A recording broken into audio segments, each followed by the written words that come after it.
प्रारंभ करते हैं।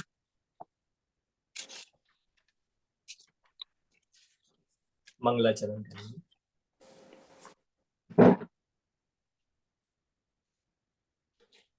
वंदो ज्ञानानंद कर नेमि चंद गुण कंद, माधव वंदित विमल पद पुण्य पयो निधि नंद।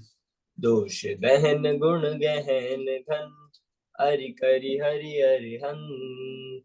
स्वानुभूति रमणी रमन, जगनायक जयवंत। सिद्ध शुद्ध सादित सहज, स्वरस सुधारस धार।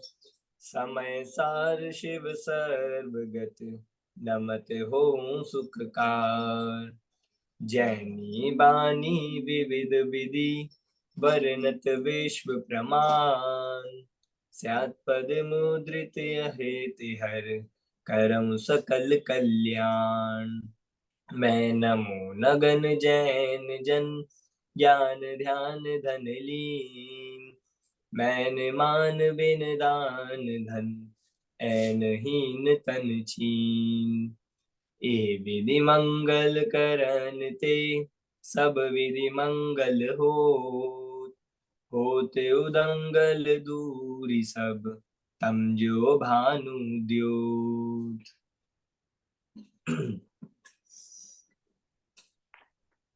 सभी को न जय जिनी। समागम ऑनर्स सेमेस्टर 6 पेपर 3 गुणस्थान विवेचन। यहाँ पर अपनी विगत दिनों से चर्चा चल रही है। गुणस्थान जो विषय है, ये विषय 3 पार्ट्स में डिवाइड किया गया है, 3 भागों में, जिसमें पहला भाग यहाँ पीठिका, दूसरा भाग प्रश्नोत्तर खंड और तीसरा है गुणस्थान, जिसमें हम पहला सेक्शन पूरा देख चुके हैं। आज हम यहाँ पर दूसरा सेक्शन प्रश्नोत्तर वाला स्टार्ट करने वाले हैं।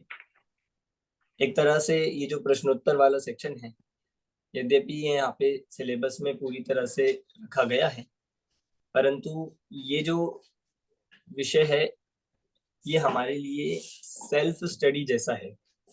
सेल्फ स्टडी इसीलिए क्योंकि इसमें सारी प्रकार की जो वोकैबुलरी, जो शब्द आगे गुणस्थान में इस्तेमाल होने वाले हैं, उसको यहाँ पर प्रश्नोत्तर के रूप में लिखे गए हैं। जिन जिन जो हमारे लिए कठिन शब्द आने वाले हैं, करना नियोग की जो टर्म्स आने वाली हैं, उनको यहाँ पर पहले से ही प्रश्नोत्तर बनाकर उनकी परिभाषाएं, उनका स्वरूप बता दिया गया। हम ये पढ़ेंगे जिससे हम आगे आगे आराम से बढ़ सके, क्योंकि इसमें सारी चीजें लगभग ऐसी ही है जो हमें आगे इस्तेमाल होने वाली है। जिन प्रश्नों में कुछ थोड़ी समस्या होगी, जो थोड़े से कठिन है, हम उनको स्किप करके आगे चलेंगे, जिससे हमारा टाइम भी अधिक ना लगे और मेन प्रश्न हम कवर कर लें। इसमें लगभग यहाँ पर जो लिए गए हैं, यहाँ पर इसमें इन्होंने 110 प्रश्न 111 प्रश्न लिए गए, 111 प्रश्न, फिर उसके बाद गुणस्थान प्रारंभ किए। तो मेरा विचार ऐसा है कि हम थोड़े थोड़े प्रश्न पढ़ के अपना गुणस्थान पढ़े, थोड़ा प्रश्न लेके और फिर गुणस्थान पढ़े, तो क्या होगा, हमारा साथ साथ दोनों विषय चल सकते हैं। बाकी अब हम इसे स्टार्टिंग के 15 या 20 प्रश्न पढ़ लेते हैं आज, और फिर हम अपना पहला गुणस्थान प्रारंभ करेंगे। चलिए, सबसे पहले करना नियोग के बहुत बेसिक से टर्म्स यहाँ पर ले रहे हैं। ऐसी टर्म्स है शुरू के 15 प्रश्नों में तो 20 प्रश्नों में तो जो हम लगभग सबको पता ही है। पहला प्रश्न है, जैसे कर्म किसे कहते हैं, कर्म किसे कहते हैं। तो यहाँ कर्म के स्वरूप बताने के लिए यहाँ पे उत्तर आया, जीव के मोह राग द्वेष परिणामों के निमित्त से स्वयं परिणमित कार्माण वर्गणा रूप पुद्गल की विशिष्ट अवस्था को कर्म कहते हैं। पुद्गल की विशिष्ट अवस्था उसे कर्म कहते हैं, जो कार्माण वर्गणा रूप परिणमित हो गए हैं। मतलब कार्माण वर्गणा रूप जो पुद्गल की विशिष्ट अवस्था है, और किसके निमित्त से होते हैं, जीव के मोह राग द्वेष भावों के निमित्त से। तो मोह राग द्वेष भावों के निमित्त से पुद्गल की विशिष्ट अवस्था, उनका नाम कर्म। देखिए प्रश्नोत्तर वाला सेक्शन आपके सिलेबस में भी है और इसमें से भी आपके पेपर में क्वेश्चन आएंगे। मतलब हम एक एक परिभाषा भी लिखने के लिए आ सकती है, इसलिए हम वैसे भी आप सभी का ओपन बुक ही पेपर होता है, तो इस तरह से यहाँ से भी प्रश्न आएंगे, इसलिए आप उसको भी समझते चलिए। जिस प्रश्न में आपको कोई भी डाउट हो तो आप पूछ सकते हैं। अगला, कार्बन वर्गना किसे कहते हैं? 8 कर्मरूप परिणमित होने योग्य सर कौन सा पेज है ये वाला जो आप बता रहे हैं यहाँ से? ये गुणस्थान विवेचन में पेज नंबर 30 है मेरे पास, तो ये वाला होगा। आपके इसमें कौन सा है? सर वो क्वेश्चन नंबर कौन सा है? क्वेश्चन अच्छा नंबर ठीक है 1। सर। सर मिल गया, 30 है हमारे में। हाँ 30 है। क्वेश्चन नंबर 1 हो चुका है, 2 पे आ गए हैं। 8 कर्मरूप परिणमित होने योग्य वर्गणाओं को कार्बन वर्गना कहते हैं। हमने देखा है वर्गणाएं अनेक प्रकार की होती है, जिसमें 22 प्रकार की है, तो उसमें से एक कार्बन वर्गना है, और वही कार्बन वर्गना कर्म रूप परिणमित होती है। जैसे आहार वर्गना शरीर रूप परिणमित होती है, ऐसे ही जैसे भाषा वर्गना भाषा रूप परिणमित होती है, ऐसे ये कार्बन वर्गना है जो कर्म रूप परिणमित होती है। मतलब आप ये कह सकते हो कि कर्म का रॉ मटेरियल है, जो कर्म है उसका रॉ मटेरियल ये वर्गना होती है। अगला, कर्म के मूल भेद कितने हैं? तो कर्म के 8 भेद है, ज्ञानावर्णी, दर्शनावर्णी, वेदनीय, मोहिनी, आयु, नाम, गोत्र, अंतर है। इस तरह से 4 घाती है और 4 अघाती है। ये कर्म का हुआ। इसके बाद मोह किसे कहते हैं? पर द्रव्यों में जीव को अहंकार ममकार रूप परिणाम का होना। पहला, मोह को आप देखोगे अनेक प्रकार से, बहुत सारे एंगल से डिफाइन किया जा सकता है। जैसे कहा अहंकार ममकार मतलब एकत्व ममत्व रूप होना, ये मोह है। दूसरा, द्रव्य गुण पर्याय संबंधी मूर्ता का परिणाम वह मोह है, ये भी मोह का लक्षण है। तीसरा, देव गुरु धर्म आप्त आगम पदार्थों के संबंध में अज्ञान भाव होना, यह मोह है। ये मोह की परिभाषा 3 शॉर्ट में हुई, और उसके बाद इन सबका पूरा कंक्लूजन लिया। विपरीत मान्यता, तत्वों का अश्रद्धान, विपरीत अभिप्राय, पर पदार्थों में एकत्व ममत कर्तृत्व भोक्तृत्व एवं सुख बुद्धि अर्थात शरीर को अपना स्वरूप मानना, पंचेंद्रिय में सुख मानना, अनुकूल प्रतिकूल संयोगों में इष्टनिष्ठ बुद्धि रखना, स्वयं को पर का अथवा पर को अथवा अपना कर्ता धर्ता हर्ता मानना इत्यादि मिथ्यात्व भाव दर्शन मोहनीय कर्म के उदय के समय में, अर्थात निमित्त से होने वाले जीव के श्रद्धा गुण के विकारी परिणामों को मोह कहते हैं। बहुत सारे पॉइंट्स दे दिए मोह के लिए। आपने कहीं ना कहीं किसी न किसी ग्रंथ में कोई सुना ही होगा। तत्वों का अश्रद्धान, विपरीत अभिप्राय, उल्टी मान्यता, एकात्म ममत कर्तृत्व भोक्तृत्व, पंचेंद्रिय में सुख मानना, ये सारे मोह के लक्षण है। एक भी यदि इनमें से घटित हो रहा है, इसका मतलब मोह है, मोह पाया जा रहा है। और ऊपर के 3 पॉइंट दिए ही इस प्रकार मोह के ये पूरा समझाया। इसके बाद मोह राग द्वेष की जब बात आई, तो राग, अब राग क्या होता है? अमन जी, एक पॉइंट यहाँ बहुत अच्छा दिया है कि ये मोह जीव के श्रद्धा गुण के विकारी परिणाम है, कि बहुत बार श्रद्धा और चारित्र में मिक्सअप होता है, तो ये पॉइंट बहुत इंपॉर्टेंट है यहाँ पे मेरे ख्याल से। बिल्कुल सही, कि श्रद्धा गुण जो है वह जो जीव का गुण है, उस गुण के विकारी पर्याय, उस गुण की विपरीत अवस्था, उसका नाम है मोह। मतलब यहाँ पे दर्शन मोहनी की बात है। ये सारा जो लिया है दर्शन मोहनी के लिए ले रहे हैं, और इसीलिए यहाँ पर ये सारी मान्यता संबंधी अज्ञान भाव संबंधी बात ली है। तो ये श्रद्धा गुण का विकारी पर्याय है, मतलब पूरे आत्मा का नहीं है, श्रद्धा गुण का है। ये भी इससे हम समझ सकते हैं। और आगे जब गुणस्थान की परिभाषा आएगी, गुणस्थान का स्वरूप आएगा, तो ये श्रद्धा गुण का बहुत रोल है। श्रद्धा गुण की बहुत, मतलब गुणस्थान बढ़ने घटने में श्रद्धा गुण का ही रोल है, और उसको हम आगे देखेंगे। देखिए राग किसे कहते हैं? तो राग तो हम जानते हैं, किसी को अच्छा मानना, इष्ट मानना, प्रीति रूप परिणाम होना, वह राग है। फिर ये बताया कि जो 25 कषाएं होती है, 25 कषाय में से कितनी राग रूप होती है और कितनी द्वेष रूप होती है? माया, लोभ, हास्य, रति, 3 वेद के परिणाम और पर पदार्थों के प्रति आकर्षण। मतलब 25 में से यदि हम बात करें तो आप ये लगा लीजिए, या फिर 25 क्या 9 कषाय में से लगा लीजिए, माया, लोभ, हास्य, रति और 3 वेद। तो समस्त प्रकार की माया 4, समस्त प्रकार का लोभ 4, फिर हास्य, रति और 3 वेद, इस तरह से 25 में से 13 कषाय ये राग रूप हो गई। तो ऐसा होना मतलब ये राग का लक्षण है। चाहे आप क्रोध नहीं हो रहा हो पर किसी के प्रति लोभ हो रहा है तो ये भी राग है। कोई मायाचारी कर रहा है तो वो राग है। राग का मतलब सिर्फ ऐसे नहीं होता कि सिर्फ अच्छा मानना। राग के ये सब अवस्थाएं होती है जिसमें कह दिया पर के प्रति आकर्षण, स्नेह, प्रेम, ममत्व, भोक्तृत्व, आसक्ति इत्यादि चारित्र मोहनीय कर्मोदय के समय निमित्त से होने वाले जीव के चारित्र गुण के कषाय रूप परिणमन अर्थात परिणामों को राग कहते हैं। अब यहाँ चारित्र मोहनीय वाले राग परिणाम आ गए। अगला है इसी का उल्टा द्वेष। अनिष्ट जानकर उसमें अप्रीति रूप परिणाम का होना वह द्वेष है। इष्ट जानकर प्रीति रूप हो गया था राग और अनिष्ट जानकर अप्रीति हो गया द्वेष, जिसमें क्रोध, मान, बाकी जो बचे अब देख लीजिए आप, क्रोध, मान, अरति, शोक, भय, जुगुप्सा, ये सब क्या है द्वेष रूप परिणाम है। मतलब इसमें क्या क्या कितने हो गए ये, क्रोध, मान ये हो गए 8, अरति, शोक 10 और भय जुगुप्सा 12। तो 13 राग रूप है और 12 द्वेष रूप है। इस तरह 25 कषायों का विभाजन कर दिया। समझ आया आपको ये?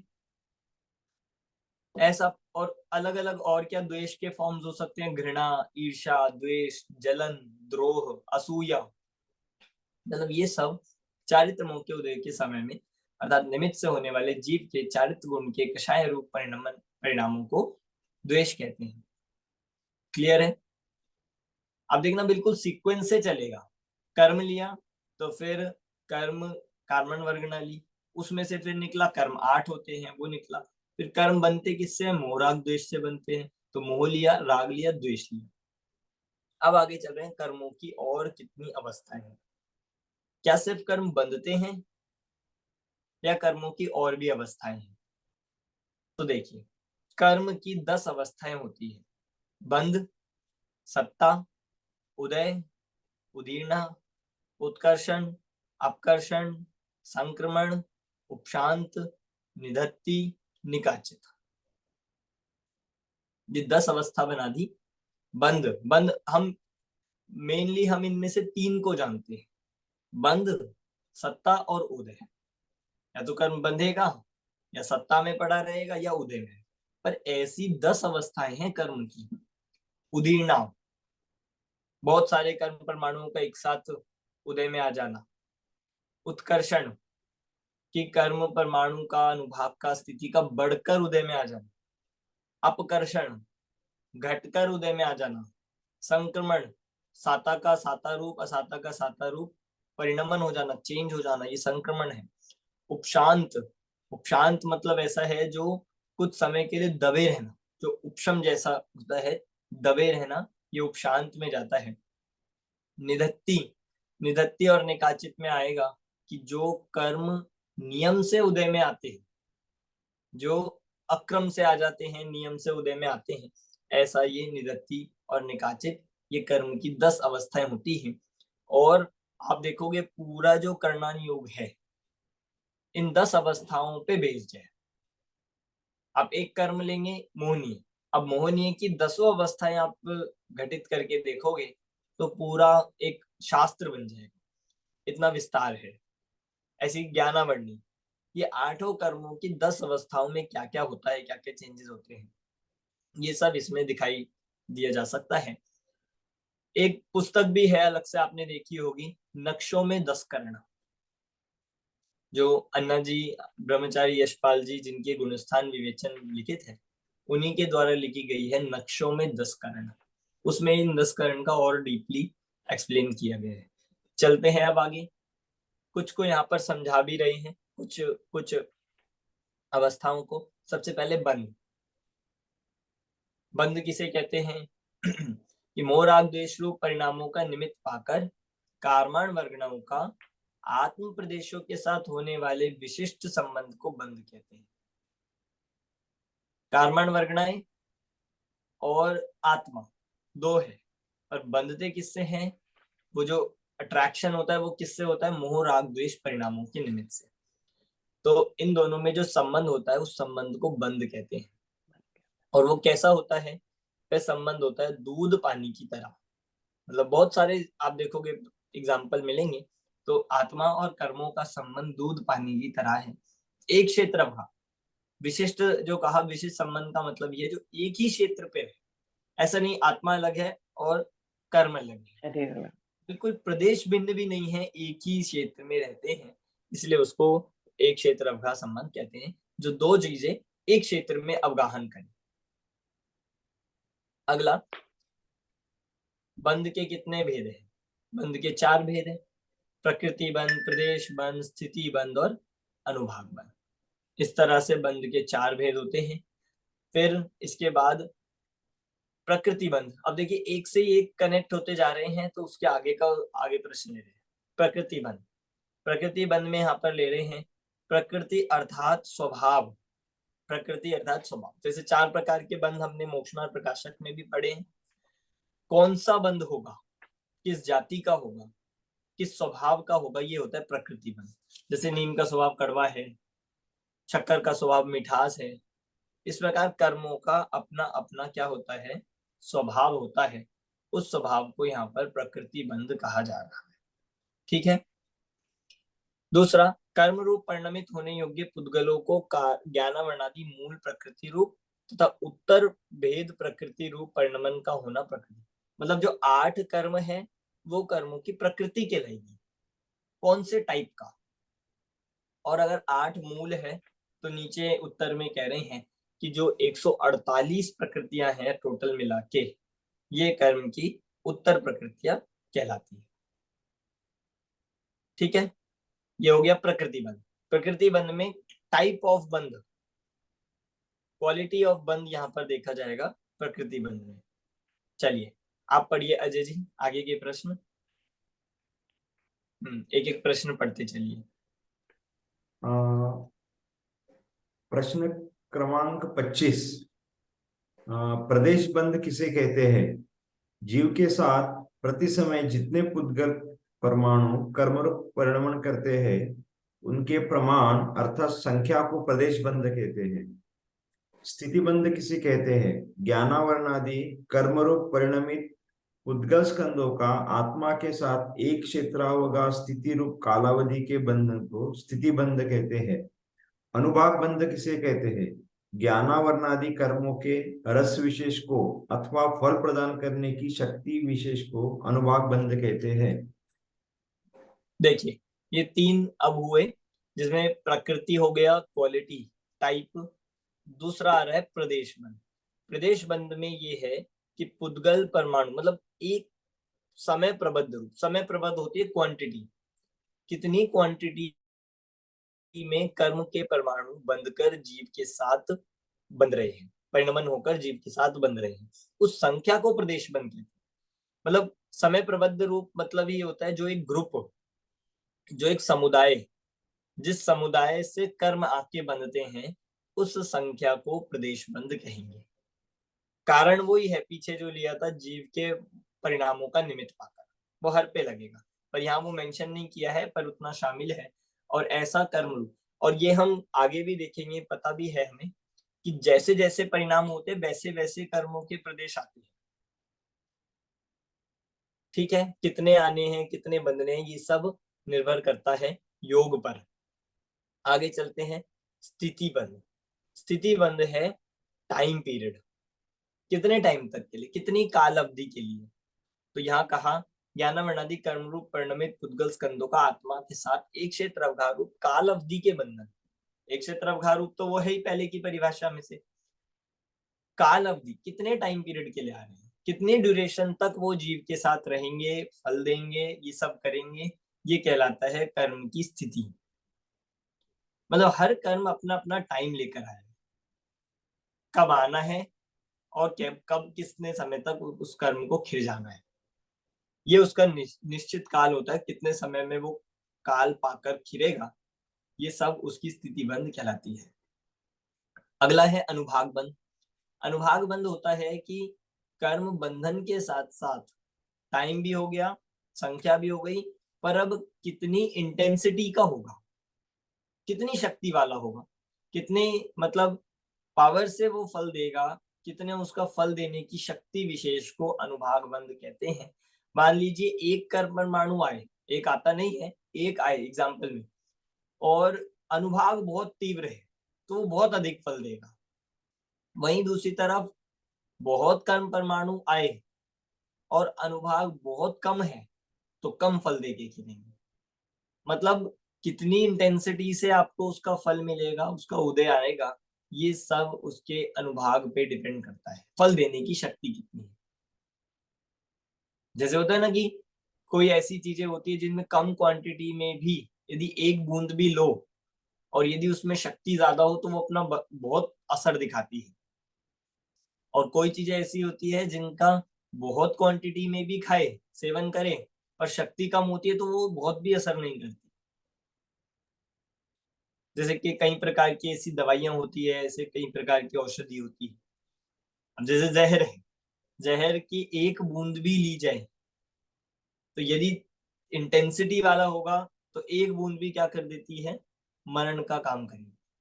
तो वो अनुभाग से फर्क पड़ता है कि फल देने की शक्ति कैसी है। क्लियर हुआ? सर, हाँ जी। तो ये जो फल देने की शक्ति है ये किस पे डिपेंड करता है? फल देने की शक्ति डिपेंड करता है कि कितने अनुभाग से कर्म बंधा है, और वो डिपेंड करता है आपके परिणामों पे, कषायों पे। जैसे मान लीजिए आपने दान दिया, दान देने में आपके शुभ परिणाम हुए। अब शुभ परिणाम में शुभ परिणाम भी 10 लोगों ने दान दिया और उनके 10 जनों के शुभ परिणाम है, पर 10 के शुभ परिणामों की इंटेंसिटी में अंतर हो सकता है। किसी के बहुत ही ज्यादा अनुराग रूप है, किसी के कम है, किसी के थोड़ा दिखावे के लिए है, किसी का जबरदस्ती है, किसी का अन्य कारणों से है, किसी का अन्य किसी लालच से है। तो सबके शुभ परिणाम हुए, पर उसके जो परिणामों की इंटेंसिटी या परिणामों की गहराई है वो अंतर आया, उससे अनुभाग डिसाइड होता है। आप अब सबने एक से ऐसा दान दिया, मान लो सबने 1,000 रुपए का दान दिया, 1,00,000 रुपए का दान दिया, पर परिणाम में डिफरेंस होने से सबका जो अनुभाग होगा वो अलग अलग बनेगा। अलग अलग बनेगा तो फिर फल देने की वो जो फल की शक्ति मिलेगी वो भी अलग अलग बनेगी। समझ आया? हाँ जी। ठीक है, चलते देखो ये 4 अवस्था हो गई। अब आगे की अवस्थाएं बता रही है कर्म की बड़ी। सत्व अथवा सत्ता किसे कहते हैं? अनेक समय में बंधे हुए कर्मों का विवक्षित काल तक जीव के प्रदेशों के साथ अस्तित्व होने का नाम सत्व अथवा सत्ता है। उदय किसे कहते हैं? कर्म की स्थिति पूरे होते ही कर्म के फल देने को उदय कहते हैं। हाँ उदय देखिए, जब कर्म बंध गया है और उदय में नहीं आया है तो वो जो टाइम है वो सत्व है। सिंपल, मतलब बिल्कुल सिंपल होता है। कर्म बंध गया है पर उदय में नहीं आया है तो क्या क्या हो रहा है कर्म का, कि वो रहना, वो भी एक अवस्था है, वो भी एक कर्म की अवस्था है, वो है सत्ता। तो कह रहे हैं जो विवक्षित काल तक जीव के प्रदेशों के साथ अस्तित्व मात्र रहना, उसका नाम सत्व है। फिर जब उसका टाइम पूरा होता है तो फिर अगली स्थिति आ जाती है। स्थिति पूरे होने के बाद कर्म के फल देने को उदय कहते हैं। अब उसका टाइम हो गया, वो जा रहे हैं कर्म, अब फल देकर जा रहे हैं, फल दिए बिना जा रहे हैं, तो ये हो गया उसका उदय। उदय में जाकर ही कर्म खिलते हैं, उदय में आकर ही कर्म खिलते हैं, बिना उदय में आए नहीं खिल सकते। उदय में आना ये एक अवस्था है। जैसे हम घर में बैठे, तो जब हम जाएंगे तो एक ये जाना, निकलना, ये भी एक अवस्था है, मतलब ये भी एक पर्याय है। ऐसे ही यहाँ पर कर्म का उदय में आके खिलना ये कर्म की उदय रूप अवस्था है। अगली उदीर्णा किसे कहते हैं? जीव के परिणामों के निमित्त से कर्म की स्थिति पूरे हुए बिना ही कर्म के उदय में आकर फल देने को उदीर्णा कहते हैं। जीव के परिणामों के निमित्त से कर्म के उदयावली के बाहर के निषेकों का उदयावली के प्रतीकों में आना, आ मिलना उदीर्णा है। जिस कर्म का उदय काल नहीं था, उस कर्म के उदय काल में आने को उदीर्णा कहते हैं। अकाल पाक को उदीर्णा कहते हैं। हाँ जी, उत्पत्ति। देखिए उदीर्णा पहले समझ लेते हैं, ये बहुत इंपॉर्टेंट है। उदीर्णा में ऐसा है कि जीव के परिणामों के निमित्त से कर्म की स्थिति, मतलब कर्म की एक स्थिति थी कि हाँ वो कर्म जो आज बंधा है या किसी ने बांधा हुआ था, वो 10 दिन बाद उदय में आएगा, ये उसकी स्थिति थी। पर हुआ क्या कि जीव के परिणामों में ऐसा चेंज हुआ या परिणामों में ऐसी तीव्रता मंदता होती है कि कर्म की स्थिति पूरे हुए बिना ही कर्म उदय में आकर फल देने लग गए। मतलब हम इसको कह सकते हैं कि टाइम से पहले जो उसकी निश्चित स्थिति थी, उस टाइम से पहले कर्मों का उदय में आना, ये उदीर्णा कहलाता है। मतलब ये कोई अचानक नहीं होता, ये भी परिणामों के कारण से होता है। परिणामों की जो तीव्रता मंदता होती है उसके कारण से ये होता है, ये उदीर्णा प्रकार का है। जैसे इसके लिए उदाहरण दिया जाता है, जैसे लिखा है ना, अकाल पाक को उदीर्णा कहते हैं। मोक्षमार्ग प्रकाशक में दृष्टांत हमने शायद पढ़ा था, और भी जगह आता है कि जैसे वृक्ष पर फल लगे हुए, और वो वृक्ष पर लगे हुए फल अपने समय पर आकर पकते हैं और गिरते हैं। आप देख लीजिए, कोई आम का पेड़ हो, कोई वृक्ष पे फल होते हैं, तो उनका एक टाइम होता है कि ये टाइम, कितने टाइम में ये पूरा पकेगा, ये गिरेगा। पर ये तो हो गया नेचुरल, ये हो गया समय से गिरना, समय से गिरना, पकना। दूसरा होता है कि अब क्या किया भाई, कच्चे फलों को उतार कर उसको आर्टिफिशियल मेथड से क्या कर लिया, उसको पका दिया। अब क्या होगा कि अगर उसको नेचुरल पकने में 10 दिन लगने थे या 1 महीना लगना था, तो अब उसको आर्टिफिशियल रूप से पकाने में 5 दिन लगे, जल्दी पक गया। पका दिया किस तरह से, आर्टिफिशियल तरीके से। तो अकाल पाक यहाँ पर ये कह रहे हैं कि जो समय से पहले, समय से पहले किसके कारण से, यहाँ पे आर्टिफिशियल मेथड कौन सा है, कि कोई मेथड आर्टिफिशियल नहीं है, यहाँ भी लगेगा जीव के परिणामों से। मतलब शुभ अशुभ परिणाम ऐसे तीव्र हुए, ऐसे मंद हुए कि जो उदय बाद में आना था वो पहले आ गया। जो मतलब शुभ हो या अशुभ हो, वो तीव्र परिणामों के कारण से कर्म का जो निषेक, निषेक वाली परिभाषा भी लिखी है, थोड़ी टेक्निकल है, कि जो निषेक उदयावली के बाहर थे। उदयावली होती है जहां से कर्म उदय में आके निकल रहे हैं, जो एक तरह से द्वार जैसा मान लीजिए। जो उदयावली के बाहर थे, वो निषेक पहले आके उदयावली के निषेकों में आके मिल गए, और आके उनके साथ में उनका खिलना हो गया। इस सर तरह से उदीरना है। सर तो यदि ये समय से पहले आते हैं तो क्या उनकी इंटेंसिटी भी ज्यादा होती है? नहीं, ऐसा कुछ नहीं है। इंटेंसिटी अपना डिफर कर सकता है, ज्यादा भी हो सकती है, कम भी हो सकती है, ऐसा निश्चित नहीं है। अच्छा सर, और जैसे कोई एक बार कर्म उदय में आया तो फिर से हाँ आता जी। है, हर बार की एक बार आके गया तो फिर गया? नहीं, एक बार आके कर्म उदय में आके खिल जाता है, और पूरे लोकाकाश में वह कार्बन वर्ण रूप वापस परिणमित हो जाता है। ठीक है, जैसे रॉ मटेरियल रूप फिर से बन जाता है। तो एक ही कर्म का बार बार भोगना नहीं पड़ता है ना, जैसे? हाँ नहीं, बहुत कर्म परमाणु अनंत है, दोबारा दूसरे बनते हैं, दूसरे प्रकार के बनते हैं, इस तरह से देखा जाता है। ठीक है।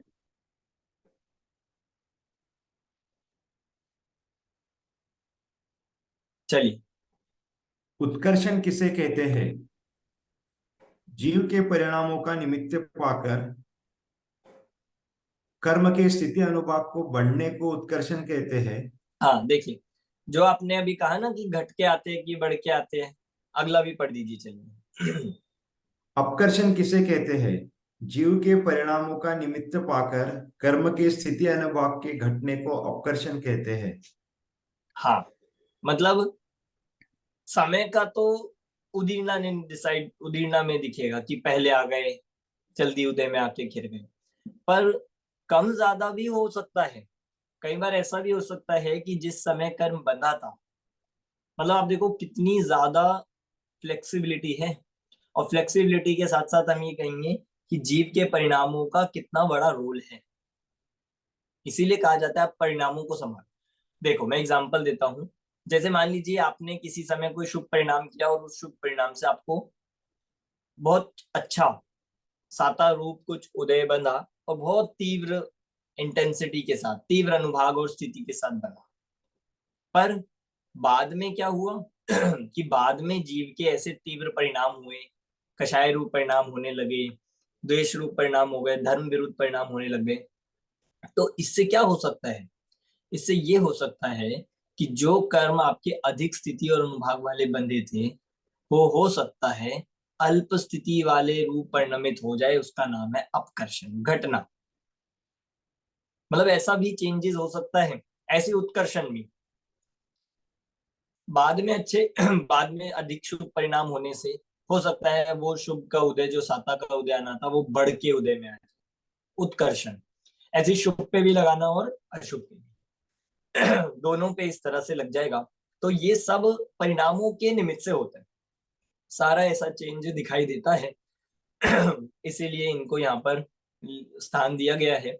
मतलब एक बार कर्म बंधने के बाद वैसा का वैसा ही उदय में आएगा, ऐसी कोई निश्चित नहीं। जिनागम में उत्कर्षण, अपकर्षण और आगे भी संक्रमण का भी आ रहा है। संक्रमण का भी ऐसा स्वरूप है। मतलब ये सारे चेंजेस संभव है। कोई ये फिक्स डिपॉजिट जैसा नहीं है। एक बार आपने फिक्स डिपॉजिट कर दिया तो अब आपको उसको चेंज नहीं करा सकते, ऐसा नहीं है। कर्म जो आपने डिपॉजिट किए, जो अकाउंट में डाले हैं, जो कर्म का आपका अकाउंट बना हुआ है, उसमें चेंजेस हो सकते हैं। और चेंजेस करने के एकमात्र निमित्त कौन हो? सिर्फ हमारे परिणाम। हम हैं सिर्फ, कोई दूसरा नहीं कर सकता, कोई भगवान नहीं कर सकते, कोई मंत्र तंत्र नहीं कर सकते हैं। जो बांधा है वो उदय में आएगा, ये तो गारंटी है, ये सामान्य हो गया। पर चेंज यदि होगा तो सिर्फ अपने परिणामों से। और सर शुभ गारंटी चेंज होगा कि जी, शुभ अशुभ दोनों में होगा ना उत्कर्षण अपकर्षण? दोनों में होगा, बिल्कुल। चलते अगले पे चलते, 1 मिनट बस अब।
हाँ चलिए पढ़िए संक्रमण।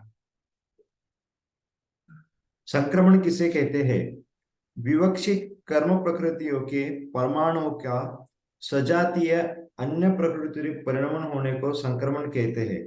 जैसे विशुद्ध परिणामों के निमित्त से पूर्वबद्ध असाता वेदनीय प्रकृति के परिणाम परमाणुओं का साता वेदनीय रूप तथा संश्लेष परिणामों से साता वेदनीय के परमाणुओं का असाता वेदनीय रूप परिणमन होना।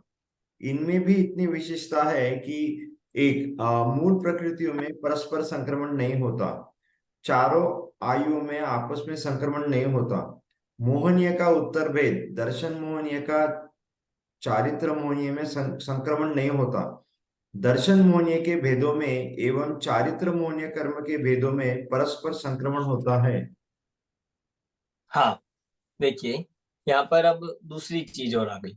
मतलब उत्कर्षण अपकर्षण में तो ये था कि कर्म वो ही रहेगा, बस क्या होगा, उसकी स्थिति घट जाएगी, उसका अनुभाग घट जाएगा, या स्थिति बढ़ जाएगी या अनुभाग बढ़ जाएगा, पर कर्म वही का वही रहेगा। मतलब जैसे आपने एग्जाम्पल सुना होगा राजा श्रेणिक का, कि राजा श्रेणिक ने जब मुनिराज पर उपसर्ग किया था, जब उनके गले में मरा हुआ सर्प डाला था, तो उनको कौन सी आयु का बंधन हुआ था? तो उनको हुआ था 7वें नरक का। 7वें नरक की आयु का बंधन हुआ, तो ये हो गया बंधन। अब 7वें नरक में जाना है, ये भी फिक्स हो गया, कितना टाइम है उसका वो भी फिक्स हो गया। पर बाद में जब उनको सम्यक दर्शन की प्राप्ति हुई, जब उन्होंने आत्मानुभव किया, सम्यक दर्शन की प्राप्ति हुई, उसके बाद आपने देखा क्या बदला था, क्या चेंज हुआ कि उनकी आयु घट के पहले नरक की हो गई। तो अब नरक आयु तो वही रही, मतलब आप ये समझिए संक्रमण नहीं हुआ वहां पे, आयु वही रही, कर्म चेंज नहीं हुआ, पाप का उदय आना था तो वही आएगा, पर क्या हो गया, उसकी स्थिति घट गई, टाइम पीरियड कम हो गया। अब इतना हो गया कि उनको जो 7वें नरक में 33 सागर की आयु थी वो ना भोग के 10,000 वर्ष की आयु तक का काल उन्हें भोगना पड़ा। मतलब ये होता है, ये हो गया अपकर्षण का एग्जाम्पल। ऐसे आप देखोगे प्रथमान योग में उत्कर्षण का भी मिल जाएगा आपको। और यहाँ अब आया है संक्रमण। संक्रमण में क्या होता है, पूरा कर्म ही चेंज हो जाएगा, मतलब बांधा था आपने कुछ और हो जाएगा दूसरा। पर कुछ इसमें कंडीशंस है। वो क्या है कंडीशन, देखो उससे पहले संक्रमण कहते किसे है, विवक्षित कर्म प्रकृतियों के परमाणुओं का सजातीय अन्य प्रकृति रूप परिणमन होना संक्रमण है। कुछ पर्टिकुलर कर्मों का, पहली बात तो हर में नहीं होगा, कुछ पर्टिकुलर में होगा, और वो भी सजातीय अन्य, अपने जाति रूप अन्य प्रकृति में परिणमन होगा। भिन्न जाति रूप नहीं हो सकता, उसके लिए कुछ बिंदु यहाँ पर दे दिए हैं। देखो, जैसे विशुद्ध परिणामों के निमित्त से पूर्वबद्ध असाता वेदनीय के परमाणु का साता वेदनीय रूप होना। अब ऐसा हो सकता है, मतलब आप समझिए किसी का बहुत पुण्य का उदय हो और जिसने पूर्व में बहुत पुण्य किया हो, पर अभी वर्तमान में क्या कर रहा है, या फिर हम उल्टा लगा लीजिए, किसने पूर्व में बहुत पाप किए हो, बहुत पाप का उदय चल रहा हो, पर वर्तमान में विशुद्ध परिणाम बहुत कर रहा है और बहुत गहराई से, बहुत मतलब परिणाम पूर्वक वो सारे शुभ कार्यों में लगा हुआ है, तो उन विशुद्ध परिणामों के निमित्त से क्या हो सकता है, पूर्वबद्ध असाता वेदनीय की जो प्रकृतियां है वह साता रूप परिणमित हो सकती है। मतलब ऐसी फैसिलिटी मिली है कर्म सिद्धांत में हमें, इसीलिए कहा जाता है कि हर समय हमें अपने परिणाम संभालने चाहिए। ऐसी उल्टा भी है, किसी का बहुत पुण्य का उदय हो पर वर्तमान में या बहुत लंबे समय से संक्लेश परिणाम का निमित्त, संक्लेश परिणाम हो, तो उन संक्लेश परिणाम के निमित्त से जो साता था वो सब असाता रूप हो सकता। इसलिए ना तो हमें किसी भी उदय पे, पुण्य के उदय में अभिमान करना चाहिए कि हमारा तो बहुत पुण्य का उदय, बहुत ऐसा ही रहे, कि कोई गारंटी नहीं है ऐसा रहेगा। हर समय परिणामों की संभाल करनी चाहिए, परिणाम अच्छे रहेंगे तो उदय अपना काम जो चलता रहेगा चलेगा। पर यदि परिणाम अच्छे नहीं है, परिणामों में संक्लिष्टता है, तो इतना भी हो सकता है कि वो अच्छा अच्छा पुण्य का उदय भी कब पाप के उदय में बदल जाए पता नहीं चले। सर जैसे किसी का पूर्व भाव में बहुत अच्छे थे भाव, तो वो भी संश्लेषित कैसे हो सकते हैं? बिल्कुल हो सकते हैं। जैसे पूर्व में अच्छे उदय, अच्छे भाव थे, तो बहुत पुण्य का उदय मिल गया, बहुत अच्छे मतलब लग्जरी लाइफ मिल गई, बहुत सब कुछ अनुकूलता मिल गई। अब उनमें क्या होता है, बहुत मुश्किल है ऐसे बिल्कुल लग्जरीनेस में और उन सब में रह के बिल्कुल सब सुख सुविधा होने पर धर्मानुकूल परिणाम होना बहुत मुश्किल है। अब उसमें हिंसा चल रही है, सब व्यसन चल रहे हैं, मतलब सारे पाप होने लगते हैं, तो ये क्या है, ये परिणाम संक्लेश ही तो है। परिणामों में कितनी तीव्रता आ रही है, कितना वो मतलब आर्तरोध परिणाम चलते हैं, कितने प्रकार से पाप चल रहे हैं, ये सब संक्लिष्टता है। अब इनसे क्या होगा कि जो पूर्व का पुण्य था वो बहुत था, तो वो उदय में आना था, पर अब इन परिणामों से वो भी घट जाएगा, ऐसा है। सर ऐसा नहीं होगा, जो पूर्व थे वो तो आएंगे ही, और अभी जो पाप किए वो अलग से आएंगे फिर? नहीं, यही तो, कि जो पूर्व में है वो भी बदल सकते हैं, किनके कारण से, इन संक्लेश परिणामों के कारण से। तो इसके लिए ऐसे- पुरुषार्थ ही काम आता है ना, फिर ऐसे में जैसे संश्लेषण। पुरुषार्थ, बिल्कुल पुरुषार्थ ही काम आता है, और पुरुषार्थ यही है अपने परिणामों की संभाल रखना। मतलब ऐसा है कि यदि परिणाम खराब होते हैं, परिणाम में वो आता है संक्लिष्टता, तो सब कुछ अच्छा जो पुण्य का उदय था वो भी क्या हो सकता है, वो भी बिल्कुल नष्ट हो सकता है, पाप रूप हो सकता तो बैंक में जो डिपॉजिट है सब घटते जाता है धीरे धीरे। है। हाँ, मतलब ऐसा है यहाँ पे तो, कि फिक्स डिपॉजिट ऐसा है कि यदि आपने बाद में कुछ अच्छा डिपॉजिट नहीं किया तो वो भी कब तक आएगा। मतलब मान खर्च। लो किसी ने फिक्स डिपॉजिट करे हुए है, कुछ ऐसा किया हुआ है, और बाहर में लोन पे लोन लेता जाए, कर्ज पे कर्ज में चला जाए, तो वो फिक्स डिपॉजिट भी कब खत्म होके वह उसमें आ जाएगा, मतलब कर्जे में आ जाएगा, तो वो पता भी नहीं चलता। ऐसी स्थिति है। मतलब ऐसा नहीं कि हमने एक बार कर दिया चलो अब तो क्या करो। हमें कोई लोग ऐसे मिलते हैं, कहते हैं कि भाई पहले ऐसा करो कि पहले अच्छे से पाप कर लो, और फिर क्या कर लो, फिर अच्छे से हम धर्म करेंगे और सारा उसको वो कर देंगे। ऐसा नहीं है, सब परिणामों के आधार से है। और जीव के परिणामों में, ये सारे परिणामों के कारण से कर्मों में चेंजेस जो दिखते हैं, वो यहाँ पर संक्रमण कहलाता है। तो सर जैसे राजा श्रेणी जी का 7वें से एक पहले में आया, तो वैसे किसी का पहले से 7वें में भी जा सकता है। बिल्कुल जा सकते हैं, पहले से 7वें में भी जा सकते हैं। बहुत तीव्र पाप रूप परिणाम चाहिए, बहुत तीव्र आर्तरोध परिणाम चाहिए, जा सकते हैं। अब देखो कुछ कंडीशंस है संक्रमण में, बहुत इंपॉर्टेंट है ये कंडीशंस। अब इसमें बता रहे हैं, मूल प्रकृतियों में परस्पर संक्रमण नहीं होता। पहली बात तो, जो 8 मूल प्रकृतियां है ना कर्मों की, उनमें संक्रमण परस्पर में नहीं होता। मतलब ऐसा नहीं होगा ज्ञानावर्णी दर्शनावर्णी बदल जाए, दर्शनावर्णी मोहनीय बदल जाए, ऐसा नहीं होगा। फिर तो सबका यही होना चाहिए ना, कि सब मतलब मोहनीय रूप परिणमन कोई कराना ही नहीं चाहेगा। सारे सब क्या चाहेंगे, भाई अच्छे अच्छे कर्म रूप। तो मूल प्रकृति रूप परिणमन होता ही नहीं है, मूल प्रकृतियां आपस में चेंज नहीं होती। ठीक है। दूसरा, चारों आयु कर्मों में आपस में संक्रमण नहीं होता, ये और बात कह दी। ध्यान रखिएगा, बहुत इंपॉर्टेंट पॉइंट है, आपको इसके एग्जाम्पल प्रथमानुयोग में मिलेंगे। चारों आयु में आपस में नहीं होगा, मतलब क्या है, अगर आपको नरक आयु का बंधन हुआ है तो वह नरक आयु बदलकर, मतलब मूल प्रकृतियों में तो होता ही नहीं, उत्तर प्रकृतियों में सब में होता है, बस आयु कर्म की उत्तर प्रकृतियों को छोड़कर। एक्सेप्शंस बता रहे हैं, आयु कर्म में नहीं। मतलब मान लीजिए किसी ने नरक आयु का बंधन किया है, तो परिणाम बाद में अच्छे हो जाएंगे, तो ऐसा नहीं होगा कि वो स्वर्ग चला जाएगा, इतना चेंज नहीं होगा। चेंज होगा पर एक लिमिट तक होगा। क्या लिमिट है, कि स्थिति कम ज्यादा हो सकती है। इतना हो सकता है कि तीसरे का था तो दूसरे का हो जाए, दूसरे का था तो पहले का हो जाए, पर देव आयु में नहीं चला जाएगा, मनुष्य आयु में नहीं चला जाएगा। जो आयु बन जाती है वहीं पे जाता है, ये निश्चित है। मतलब यहाँ पर आप देखो फ्लेक्सिबिलिटी है, पर वह भी सिद्धांतों के साथ है।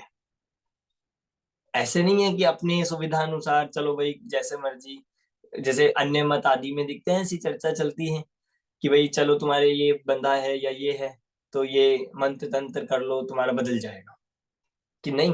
क्योंकि हमारा सिद्धांत बाधित नहीं होना चाहिए। सिद्धांत वही है कि जिस जीव की जिस समय में जो अवस्था होनी है वह नियम से होगी। तो नरक गति में किसी का आयु का बंधन हुआ, और बाद में परिणामों का वो पाकर, आयु मतलब शुरू होने से पहले परिणामों का निमित्त पाकर चेंज होगा, तो वह अपनी वस्तु स्वरूप की मर्यादा के भीतर होता है। तो चारों आयु में आपस में बंधन नहीं होता, एक ही आयु का उदय होता है।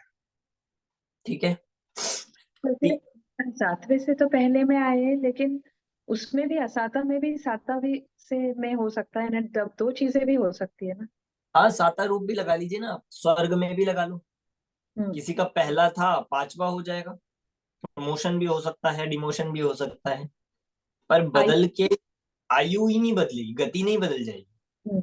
नहीं, गति वही रहेगी, लेकिन असाता गति में भी जैसे इंटेंसिटी भी कम ज्यादा हो सकती है। तो ये इंटेंसिटी ही तो हो रही है। जब आपके पहले नरक, आप 7वें से पहले में आ गए, तो पाप की इंटेंसिटी ऑटोमेटिक कम हो गई।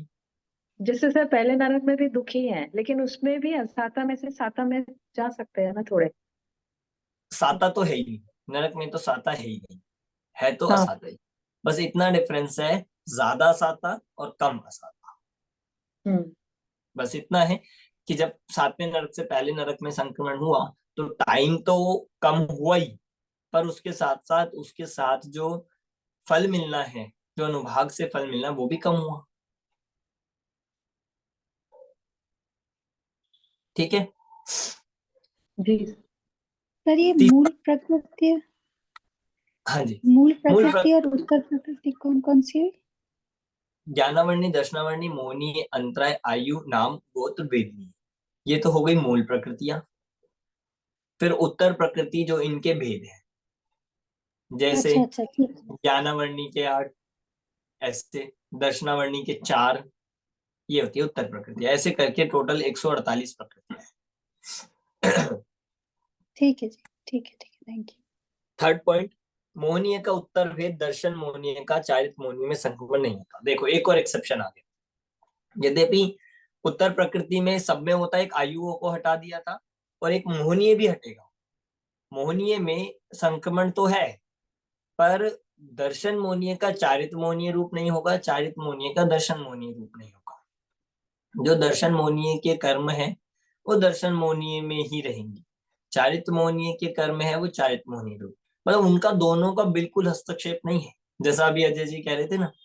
मतलब आप ये समझ लीजिए, श्रद्धा का चारित्र में कुछ फेरफार नहीं है, चारित्र का श्रद्धा में नहीं है, ऐसी कर्म भी कर रहे हैं अपना काम। दर्शन मोहनीय आपके चारित्र मोहनीय को मतलब प्रभावित नहीं करेगा, और चारित्र मोहनीय दर्शन मोहनीय को प्रभावित नहीं करेगा।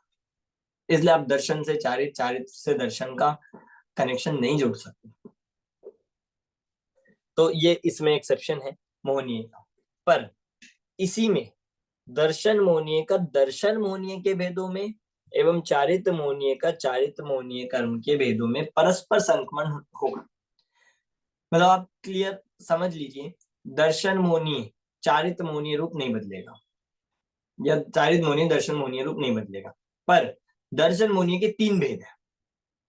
दर्शन मोहनीय के 3 है, मिथ्यात, सम्यक मिथ्यात और सम्यक। ये 3 में आपस में हो सकता है, ये इस रूप जो जो मतलब कंडीशंस के साथ है वो होता रहेगा, पर ये इस रूप नहीं होगा। ऐसी चारित्र मोहनीय की अनंतानुबंधी, अप्रत्याख्यान, प्रत्याख्यान, संजलन, ये 4, फिर 9 कषाय, ये जो पूरी है उसकी 25 प्रकृतियां, ये इनमें आपस में होता रहेगा, पर चारित्र मोहनीय दर्शन मोहनीय रूप नहीं होगा। उनमें आपस में तीव्रता, मंदता, संक्रमण, तिबुक संक्रमण, ये सब चलता रहेगा जो भी है, पर वह प्रकृति नहीं बदलेगी। ये इसके साथ हमें समझना चाहिए। चारों घाती में देखो, आप चारों अघाती में सिर्फ आयु कर्म को छोड़कर बाकी सब में उत्तर प्रकृतियां बदल सकती है, इसलिए बहुत सावधान होने की जरूरत है। क्यों कहा मैंने ये? मतलब मान लीजिए आपके शुभ नाम कर्म का उदय है, शुभ नाम कर्म बंधा, शुभ नाम कर्म से अच्छा शरीर मिलता है, अच्छे सब मतलब निरोगी काया, निरोगी शरीर मिलता है, पर बाद में परिणाम इतने संक्लेशित हुए, या कोई दिन धर्म के प्रति द्वेष, मुनि निंदा आदि के कोई भी परिणाम हुए, उन परिणामों से क्या हो सकता है, वो शुभ नाम कर्म अशुभ नाम कर्म में परिवर्तन हो सकता है। और कारण हमने तत्वार सूत्र में पढ़े ही थे, मतलब आत्म प्रशंसा, पर निंदा, ये सब कारणों से जो जो हो सकता है उससे वो चेंज हो सकते हैं। और हर समय जो हमें फर्क पड़ता है वो अघाती कर्मों से ही पड़ता है। वेदनीय देखो, वेदनीय का कितना रोल है। 1 मिनट में अच्छे थे, 1 मिनट में बीमार हो गए। पहले अच्छा चल रहा था सब, और एकदम ऐसा रोग आता है कि फिर पूरे जीवन भर वो रोग कम नहीं दूर हो पाता। क्या होता है? ये सब यही है कि कहाँ तो एकदम इतना अच्छा पुण्य का उदय चल रहा था, और एकदम क्या बदला। हम बोलते हैं कि नहीं, ऐसी बातें सुनते हैं हम लोग कि अचानक क्या हुआ, एकदम बदल गया, पूरा जीवन बदल गया, सब कुछ नष्ट हो गया। तो ये सब संक्रमण की अवस्थाएं हैं, और ये जीव के परिणामों से होता है, और एकदम एट अ टाइम नहीं होगा। तो मान लो आपका पुण्य का उदय चल रहा है और आपका अभी पाप के परिणाम है, तो एकदम से पाप हो जाएगा ऐसा भी नहीं है, बाद में चल के वो आएगा, आ सकता है। इसलिए हमें हर समय, किसी समय की गारंटी नहीं है कि कौन से परिणामों से कौन सा उदय बदल जाए, बंद जाए। इसलिए हर समय परिणाम संभालने का यही हमारे पास तो एक उपाय है। समझ आई बात संक्रमण की? कोई क्वेश्चन है संक्रमण में किसी को?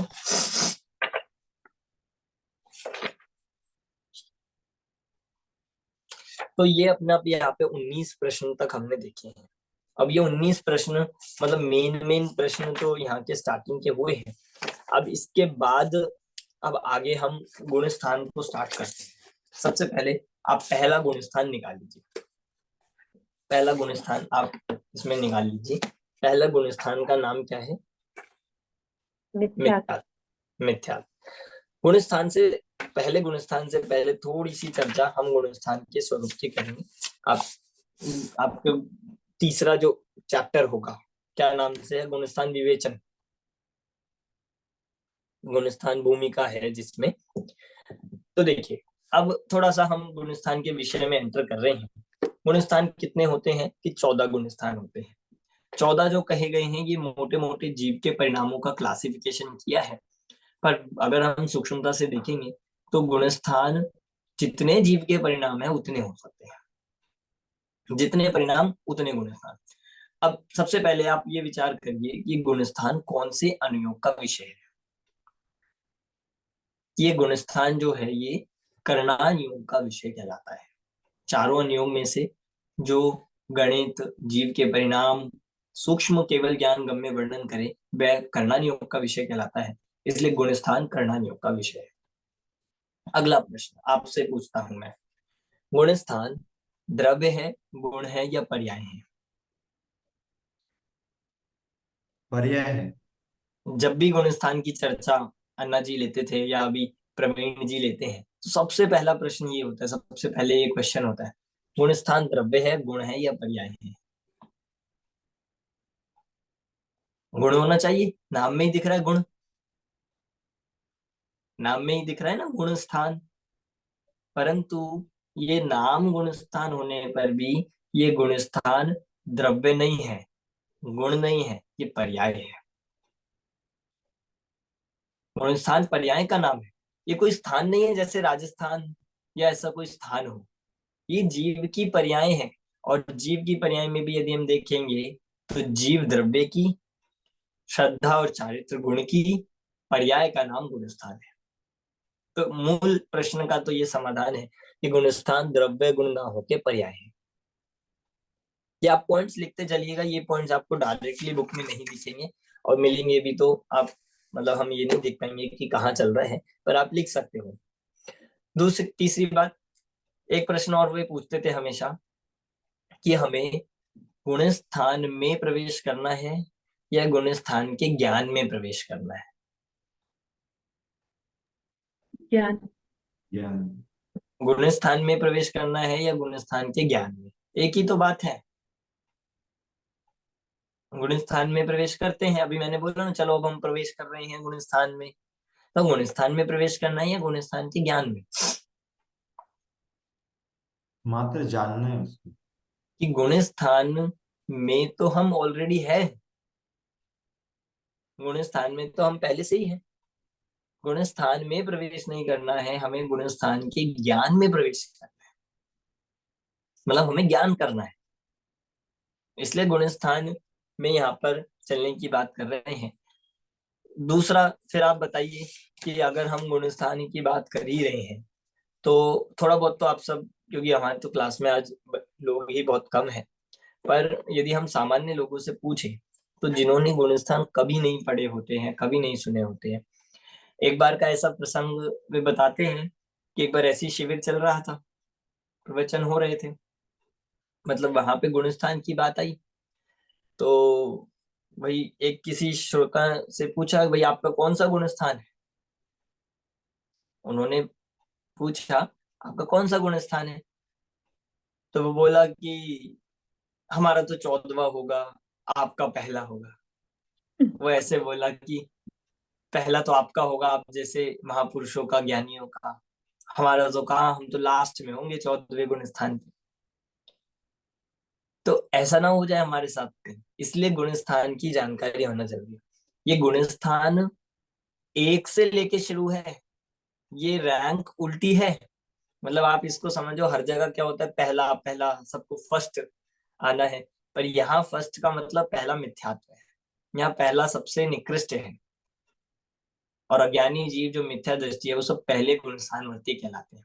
और जैसे जैसे आगे बढ़ता जाता है, जैसे जैसे मोक्ष मार्ग में आगे लगता है, वैसे गुण स्थान आगे बढ़ते हैं। और लास्ट 14वां है। और सिद्धों का कौन सा गुण स्थान है?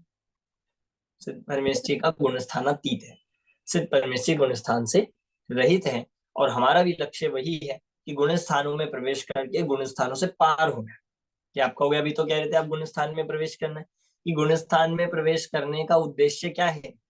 गुण स्थान के ज्ञान में प्रवेश करने का उद्देश्य है गुण स्थानातीत अवस्था को प्राप्त होना और गुण स्थानातीत स्वभाव को समझना कि मैं गुण स्थान से रहित हूँ। ये गुण स्थान घटना बढ़ना ये बदलते रहते हैं, पर मैं घटता बढ़ता नहीं। पर्याय में कम ज्यादा चेंजेस होते रहेंगे, पर मेरा द्रव्य जो है, आत्म द्रव्य है, जीव द्रव्य है, वो बराबर बिल्कुल व्यवस्थित रहता है। उसमें कोई उतार चढ़ाव नहीं। ठीक है, आगे चलते हैं। गुण आप आपने अगर वो क्लास सुनी हो जो मैंने गुण स्थान की अपलोड करी थी, तो उसमें बहुत अच्छे से डिटेल में ये बात चली है। और बाकी की क्लासेस में और अपलोड आज कर दूंगा, जिसमें पहले गुण स्थान से शुरुआत हो जाएगी। तो आपको और साथ साथ आप सुन सकते, तो उसमें बहुत डिटेल में और बहुत विस्तार से ये बात चली है। और आप सब खुद सुन सकते हैं। 10 क्लासेस है, मुश्किल से 9 क्लासेस है।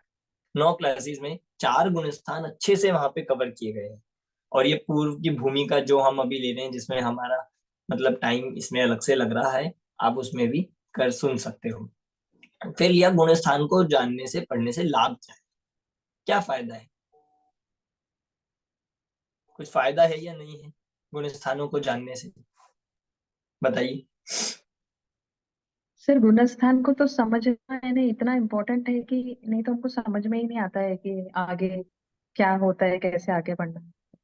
बहुत ही और शास्त्र में जो कथन है वो कभी कभी समझ में नहीं आता, कुछ कौन से गुणस्थान के हिसाब से कह रहे हैं वो। बिल्कुल बिल्कुल सही है। और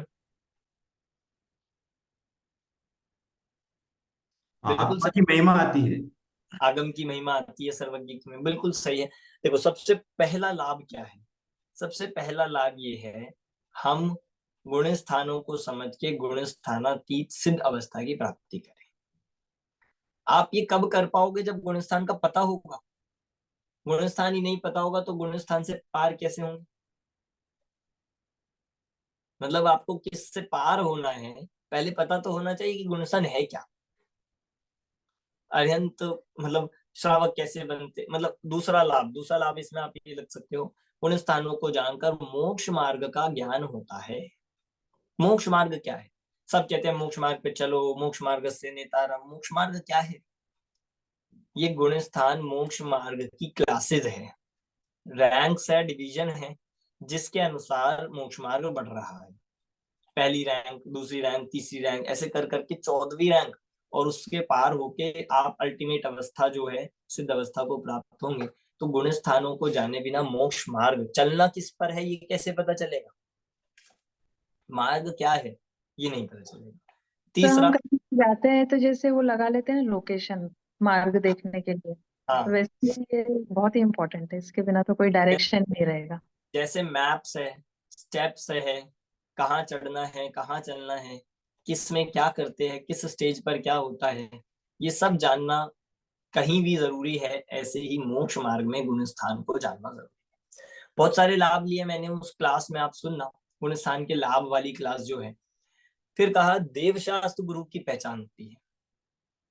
जब गुण स्थानों का आपको पता होगा तो पता चलेगा कि कौन से भूमिका में कौन से गुण स्थान हो सकते हैं। फॉर एग्जाम्पल, जैसे आज लोग स्वर्ग के देवी देवता पद्मावती आदि को भगवान मान रहे हैं, भगवान मान के उनकी पूजा कर रहे हैं। पर जब हमें गुणस्थान पढ़ा तो हमें पता चला कि भगवान के गुणस्थान तो 13वें 14वें होते हैं। 13वें 14वें और सिद्ध, ये होते हैं, वहां से जिन के गुणस्थान कहे हैं, जिन मतलब भगवान। हम्म, और ये जो स्वर्ग के देवी देवता है, अगर इनके गुणस्थान मैक्सिमम होगा तो कितना हो सकता है कि चौथा। ये बात क्लियर होती है। तो जब हमें ये बात पता चल गई कि चौथा इनके हो सकता है, इनके मैक्सिमम चौथा हो सकता है, और जिनागम में भगवान के 13वें 14वें, और अगर मैं कहूँ पूज्यत्व के गुणस्थान 6वें से शुरू है, उससे पहले कोई पूज्य है ही नहीं, तो इसी बात से मेरा गृहीत मिथ्यात्व का नाश हो जाएगा कि नहीं, होना चाहिए कि नहीं। yes, देव का निर्णय हुआ, ऐसी गुरु का पता चल जाता है। जिनागम में एक आ गया है कि जो नग्न दिगंबर भावलिंगी तीन कषाएं चौकड़ी के अभाव पूर्वक मुनिराज होते हैं, वे सच्चे मुनिराज हैं, वे पूजनीय हैं, वे वंदनीय हैं, और उनका गुणस्थान बता दिया 6वां 7वां। अब इसका मतलब क्या हो गया, उससे पहले जितने भी हो गए, चाहे वो वस्त्र सहित हो या वस्त्र रहित हो, वे उस प्रकार से पूज्य नहीं है। तो गुरु का निर्णय होता है आपको गुणस्थान पर। जब हमें पता चला ना कि 6वां 7वां में है कि नहीं, 6वां 7वां गुणस्थान है या नहीं, तब हमें पता चला कि वास्तव में गुरु कौन है, कुगुरु कौन है। क्लियर हुआ? ऐसे बहुत सारे लाभ है। देव का निर्णय हुआ, गुरु का निर्णय होता है, मोक्ष मार्ग का निर्णय होता है। फिर ये गुणस्थान बताए किसने? सर्वज्ञ भगवान। तो इन्हें पढ़कर, इसे जानकर सर्वज्ञता की महिमा आती है, सर्वज्ञ भगवान के ज्ञान का महिमा आती है कि कितना सूक्ष्म ज्ञान होगा, जो हमारे अंतर के ऐसे सूक्ष्म परिणामों को भी बता रहे हैं, या जीवों के बता रहे कि इस भावों से ऐसा चेंज होगा। ऐसे जिनागम की सर्वज्ञता की महिमा आती है। ये सब गुणस्थानों को पढ़ने से लाभ है। समझ आ रही है बात आपको? बहुत विचार करना, अब हम इसको ज्यादा डिटेल में नहीं ले सकते हैं। गुणस्थानों को समझकर हमें अपनी भूमिका का ज्ञान होता है, ये भी लाभ है, भूमिका का ज्ञान होता है। अभी हम क्या कर रहे हैं, गुणस्थान नहीं पता होते हैं, कभी ऊंची नीची भूमिका के अनुसार कार्य करते हैं, और उससे फिर स्वच्छंद होते हैं, भ्रष्ट होते हैं। तो ये सब भी गुणस्थानों के अनुसार होगा। मतलब जिस भूमिका में, जिस गुणस्थान में जो कार्य कहा गया है, वो उस अनुसार होगा तो वह योग्य है, उससे पहले होगा तो उसका कोई महत्व नहीं है। समझ आ रहा है आपको? मतलब कम शब्दों में, इशारे में ही ये बात कही जा रही है, पर आप इससे समझना, ये सब गुणस्थान को जानने से वास्तविक लाभ है। क्लियर है? जी। मतलब हम ये कह सकते हैं कि मोक्ष मार्ग की जो पूरी यात्रा है, संसार से लेके मोक्ष मार्ग की यात्रा के लिए, ये गुणस्थान एक ट्रेन है, इसके डब्बे हैं ये, पहले से दूसरा, दूसरे से तीसरा, तीसरे से चौथा, ऐसे डब्बे चल रहे हैं। और ये ट्रेन का एंड कहाँ होगा? इस ट्रेन का एंड होगा कि सिद्धपुरी तक ले जाने वाली ये ट्रेन है। तो जब अगर आपको सिद्धपुरी जाना है, तो बिना ट्रेन में बैठे तो पहुंचेंगे ही नहीं। तो इसीलिए इस गुणस्थान को जानना पढ़ना जरूरी है। क्लियर हो गया लाभ? हाँ सर। चले आगे। अब गुणस्थान की आ रही है परिभाषा। गुणस्थान की परिभाषा आपके कौन से पेज नंबर पर है ये तो मुझे नहीं पता, पर मैं पढ़ देता हूँ, आप समझ लीजिए। 59 पे। मोह और योग के निमित्त से जीव के श्रद्धा और चारित्र गुण की होने वाली तारतम्य रूप हीनादिक अवस्था को गुणस्थान कहते हैं। बहुत इंपॉर्टेंट परिभाषा है, ये ही एकमात्र इंपॉर्टेंट है। इसके बाद फिर सीधा हम पहले गुणस्थान पर चलेंगे। अब मोह और योग के निमित्त से, मतलब पहली बात तो ये समझ में आना चाहिए कि जो गुणस्थान है वो जीव के हैं, अजीव के नहीं होते। आप बताओ, पंखे का कौन सा गुणस्थान है? टेबल का कौन सा गुणस्थान है? मोबाइल का कौन सा गुणस्थान है? इनका कोई गुणस्थान नहीं होता, जीव के ही होते हैं गुणस्थान। और जीव में भी कौन से गुण के? कि श्रद्धा और चारित्र गुण के। श्रद्धा और चारित्र गुण से यहाँ पर गुणस्थानों का संबंध बताया गया है। और उनमें निमित्त किसका है? श्रद्धा और चारित्र गुण हो गया उपादान, निमित्त किसका हो गया? कि मोह और योग से। मोह में दोनों आ जाएंगे, दर्शन मुनि भी, चारित्र मुनि भी, और योग भी। इनको हम समझ ही चुके हैं, इन्हें हम पता भी है कि मतलब मोह और योग के से जीव के श्रद्धा और चारित्र गुण की तारतम्य रूप जो मतलब हीन, अधिक, कम, ज्यादा रूप अवस्था होती है, उस अवस्था को गुणस्थान कहते हैं। ये गुणस्थान की वास्तविक मतलब ये परिभाषा बहुत इंपॉर्टेंट है। तारतम्य रूप मतलब उसकी जो चेंज, जो जितना भी चेंज है, कम ज्यादा रूप है, कम ज्यादा, ये सब होना होता है, ये सब गुणस्थान है। सो इसमें ज्ञान नहीं आएगा, श्रद्धा हाँ, चारित्र? ये अगला क्वेश्चन यही है इसमें बात करने का, कि इसमें ज्ञान क्यों नहीं लिया, ज्ञान गुण क्यों नहीं लिया। हर जगह तो हम ये पढ़ते हैं कि श्रद्धा, ज्ञान, चारित्र, हम हर जगह पढ़ते हैं दर्शन, ज्ञान, चारित्र, मतलब मोक्ष मार्ग भी यही कहा जाता है, सम्यक दर्शन, ज्ञान, चारित्राणी। तो ज्ञान क्यों नहीं लिया, क्या लगता है? क्योंकि सर अज्ञानी भी सम्यक दर्शन प्राप्त कर सकता है, इसलिए। नहीं, ज्ञान क्यों नहीं लिया? देखो, कुछ कारण इसमें मैं बता सकता हूँ कि सबसे पहले तो ज्ञान गुण यहाँ पर नहीं लिया क्योंकि जो मोक्ष मार्ग का सबसे इंपॉर्टेंट गुण है वो श्रद्धा है। मतलब श्रद्धा की इतनी इंपॉर्टेंस है कि श्रद्धा से ही सब कुछ निर्भर करता है, इसलिए श्रद्धा तो ले लिया। मोक्ष महल में पहली सीढ़ी सम्यक दर्शन को कहा, और वो सम्यक दर्शन श्रद्धा गुण की ही निर्मल पर्याय है। तो श्रद्धा तो बहुत इंपॉर्टेंट है, इसलिए श्रद्धा को तो यहाँ पर लेना ही है। फिर लिया चारित्र, कि मोक्ष महल की शुरुआत तो श्रद्धा से है, पर पूर्णता किससे है? चारित्र से। श्रद्धा तो एक बार निर्मल होती है, एक बार विपरीत होती है, या तो सही होगी या गलत होगी। श्रद्धा का तो इतना काम है, मान लीजिए श्रद्धा सही हो गई तो श्रद्धा का तो काम कंप्लीट हो गया, उसने तो अपना काम हो गया। अब जो आगे बढ़ना घटना होगा, अब जो आगे मोक्ष मार्ग में आगे बढ़ेगा वो किस पे निर्भर करेगा? वो करता है चारित्र पे। तो ज्ञान का क्या रोल है? तो ये समझिए, ज्ञान गुण इसीलिए नहीं लिया गया है क्योंकि ज्ञान गुण से मोक्ष मार्ग का संबंध नहीं है। आप कहोगे क्या बात कर रहे हो आप, ये ज्ञान गुण से मोक्ष मार्ग का संबंध नहीं है? कि बिल्कुल नहीं। ज्ञान गुण तो श्रद्धा और चारित्र से ही डिपेंडेंट है, और मूल तो श्रद्धा पे है। जब श्रद्धा गुण सम्यक होता है तो ज्ञान क्या हो जाता है? सम्यक हो जाता है। जब श्रद्धा गुण मिथ्या होता है तो ज्ञान क्या हो जाता है? मिथ्या हो जाता है। मतलब ज्ञान गुण का अपना कोई रोल नहीं है, ज्ञान गुण से मोक्ष मार्ग में कुछ भी फर्क नहीं पड़ता। और उसका एग्जाम्पल आप ये समझ लीजिए, श्रद्धा यदि मिथ्या हो और ज्ञान किसी को 11 अंगनों पूर्व का भी हो, बहुत शास्त्र का पाठी हो, तो मैं पूछता हूँ वो मोक्ष मार्ग में कितना आगे बढ़ा? कोई स्थान नहीं, बिल्कुल वहीं का वहीं है, पहला गुण स्थान का पहला ही है। और वहीं दूसरी तरफ श्रद्धा निर्मल हो जाए और ज्ञान चाहे उसको अक्षर मतलब चाहे उसको तिल तुष मात्र का भी अलग अलग बस इतना ज्ञान हो, या बहुत अल्प ज्ञान भी हो, नमोगान मंत्र तक याद होता हो, तो भी उसको मोक्ष मार्गी या चौथे गुण स्थान वर्ती कहा जाए। तो किससे फर्क पड़ा ये ज्ञान से कहाँ पड़ा?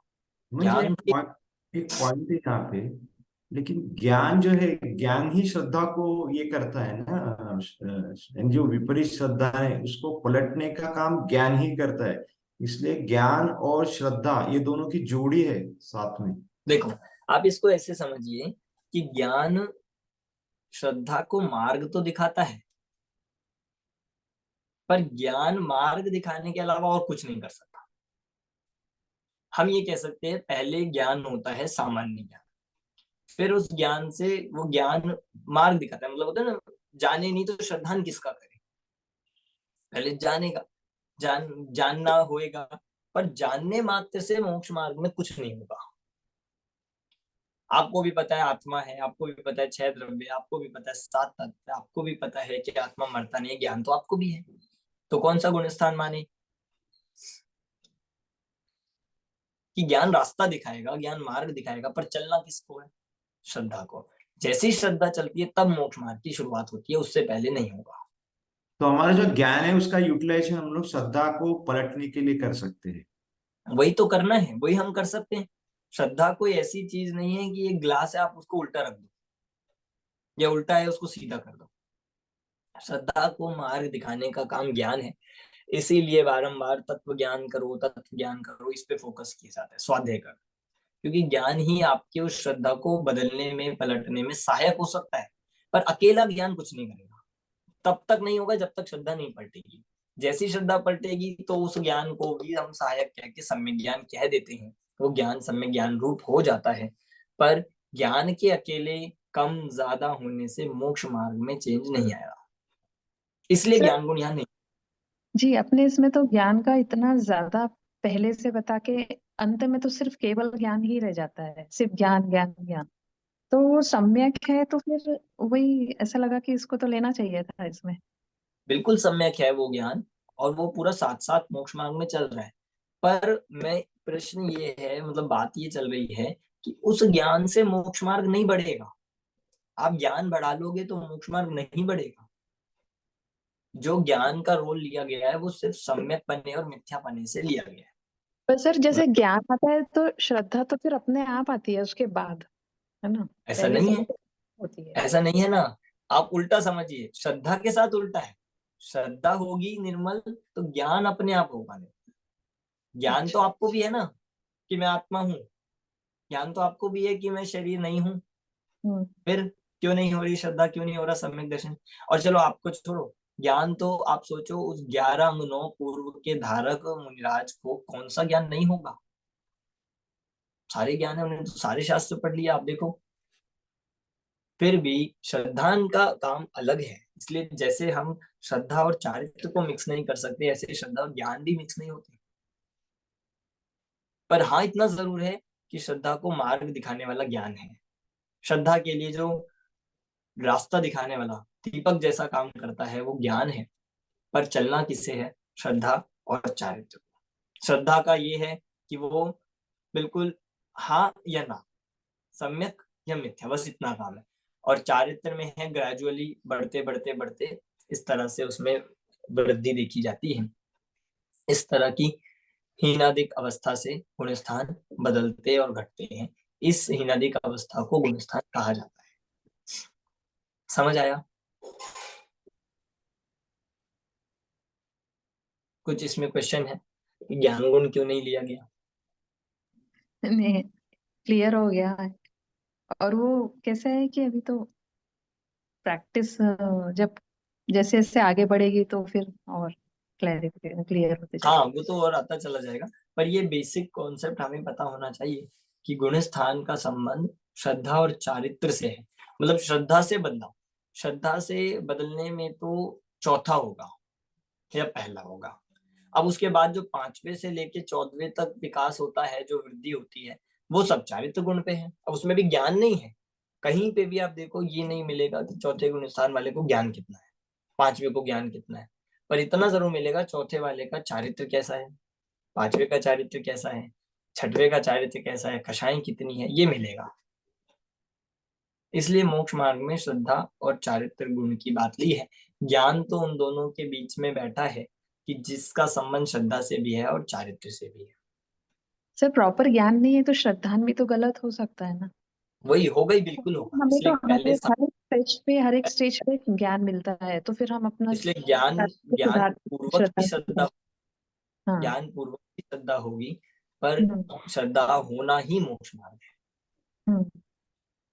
तो श्रद्धा गुण का काम तो चौथे गुरु स्थान तक आते आते बस खत्म हो जाएगा। चौथे तक आ गया, उसके बाद हाँ, 5वें से तो सिर्फ चारित्र ही रहेगा। बिल्कुल यही बात है। बस इतना हम कह सकते हैं कि 5वें लेके 5वें से आगे तक वो श्रद्धा गुण का जो निर्मल परिणमन है वो दृढ़ होता चला जाएगा। सम्यक तो हो ही गया, अब उसमें और दृढ़ता आ सकती है, उसमें और परम अवगाढ़पना आता चला जाएगा। हो सकता है औपशमिक था तो छायोपशमिक हो जाए, छायोपशमिक था तो शायिक हो जाए। ये चेंजेस आ सकते हैं आगे श्रद्धा में। पर उतना उसका काम कंप्लीट हो गया है। नहीं भी हो ये सब चेंज तो भी उसका काम चलेगा। इसीलिए कहा जाता है कि सिद्ध भगवान की श्रद्धा और चौथे गुण स्थान वर्ती की शायद सम्यक दृष्टि की श्रद्धा दोनों एक जैसी है, कोई डिफरेंस नहीं है। जैसा 7 तत्वों का श्रद्धान उसे है वैसे ही उन्हें है, जैसे ही आत्मा का 100 पर का भेद विज्ञान उसे है ऐसा ही उन्हें है, बिल्कुल कोई अंतर नहीं है। तो फिर यहाँ पे प्रगाढ़ता में हीन अधिकता आ सकती है। हाँ आएगी, वो तो जैसे जैसे बढ़ता जाएगा उतना उतना और दृढ़ता होती चली जाएगी। तो सर अगर श्रद्धा सेम है तो चारित्र में ही मेन फर्क आएगा ना, चारित्र में फोर्थ आ ही रहा है गुणस्थान बिल्कुल। और भगवान में। हाँ चारित्र में तो बहुत अंतर है। हम्म। चारित्र में चौथे से 5वें में अंतर है, 5वें से 6वें में अंतर है, 6वें से 7वें में अंतर है, ऐसे चलता चला जाएगा, हर क्लास में अलग अलग अंतर है। समझ आ गया आपको? अमन जी, यहाँ और एक पॉइंट है मेरे ख्याल से कि हम संगी पंचेंद्रिय इसलिए अभी हो सकता है सम्यक दर्शन, but बाकी जीवों के पास भी ज्ञान है बट वो सम्यक दर्शन की प्राप्ति नहीं कर सकते। हाँ मतलब नहीं, या वो वाले ज्ञान को तो लेना ही नहीं है, मतलब क्योंकि संगी पंचेंद्रियों में भी सबको होना चाहिए। फिर संगी पंचेंद्रिय पात्रता तो है, पर संगी पंचेंद्रिय होने मात्र से किसी को सम्यक दर्शन हो जाए ऐसा नहीं। पात्रता कह सकते हैं, बिल्कुल सही है पात्रता, पर इतना है कि वह क्षाक्षम ज्ञान अल्प अधिक कितना भी हो, आप कितना भी लोक में भी कोई पागल से पागल व्यक्ति भी हो, पर है तो संगी पंचेंद्रिय, सम्यक दर्शन तो हो सकता है, पात्रता है। तो क्षयोपम अल्प होने पर भी सम्यक दर्शन हो सकता है, यहाँ तक जिसको नमोकार मंत्र भी याद ना हो, ऐसा। मैंने मेरे कहने का मतलब है सभी जीव में ज्ञान तो एक कॉमन है हाँ और जी, उसको हम लोग सब यूटिलाइज कर सकते हैं श्रद्धा पलटने को, तो वो यूजफुल है, नहीं तो यूजफुल नहीं है। स्वभाव की अपेक्षा से देखें तो ज्ञान कॉमन है, पर जो प्रकट ज्ञान की अपेक्षा से वो सब में अंतर है, और उसको हम तत्व ज्ञान आदि में लगाए, प्रकट ज्ञान को स्वाध्याय चिंतन, तो वो हमारे ज्ञान का यूटिलाइजेशन है। स्वभाव तो सबका बराबर है, स्वभाव में तो डिफरेंस है ही नहीं, पर प्रकट ज्ञान में अंतर है, और उसको अगर हम विषयों में लगाएंगे, 5 पापों में लगाएंगे तो वो वेस्ट होगा, और उसी प्रकट ज्ञान को आत्मा में लगाएंगे तो वो यूटिलाइज हो सकता है। ये है। अब इसके बाद आगे चलते हैं हम। अब गुणस्थान के नाम कितने होते हैं? गुणस्थान की 14 होते हैं। 14 गुणस्थान है, तो 14 गुणस्थान ही होते हैं या कम ज्यादा भी हो सकते हैं? कम ज्यादा भी हो सकते हैं क्या? तो देखिए, तो जिनागम में गुणस्थान के 3 प्रकार से कथन करे हैं, 3 प्रकार से। वो 3 प्रकार ऐसे लिए हैं: संख्यात, असंख्यात और अनंत। संख्यात पेज नंबर पेज नंबर इस वाली में मेरे पास तो, क्योंकि वो वाली बुक नहीं है, दूसरी पुस्तक है, और इस पुस्तक में जो लिया है मैं देख के बताता हूँ आपको।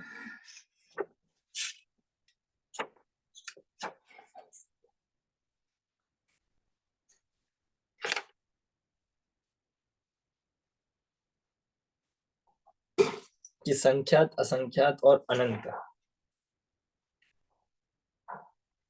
हाँ मिल जाएगा, अभी दिख नहीं रहा है तो मैं आपको बताऊंगा, आप समझ लीजिए, आपको क्लियर हो जाएगा ये।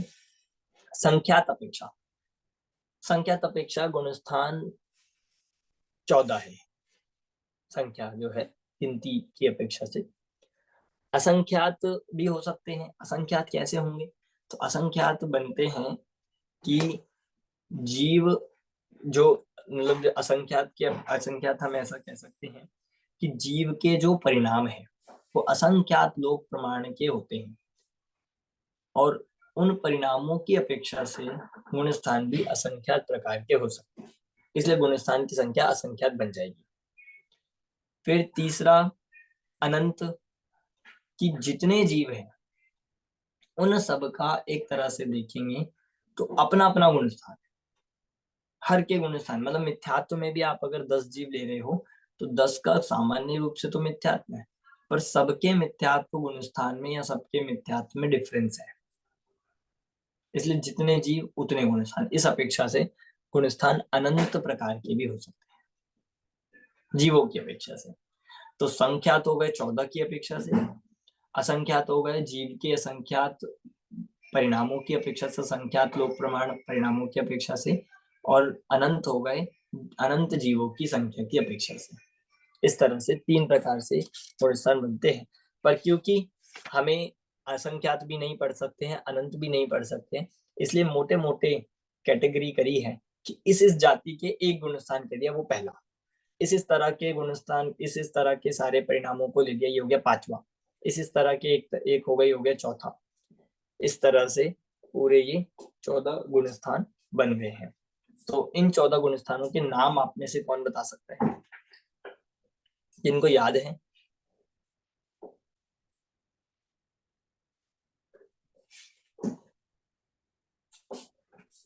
बोलिए कौन। हम बता सकते हैं। हाँ बताइए।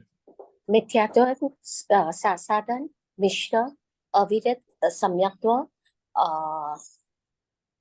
प्रमत्त नहीं, देश संयम, प्रमत्त विरत, अप्रमत्त विरत, अपूर्वकरण, अनिवृत्तिकरण,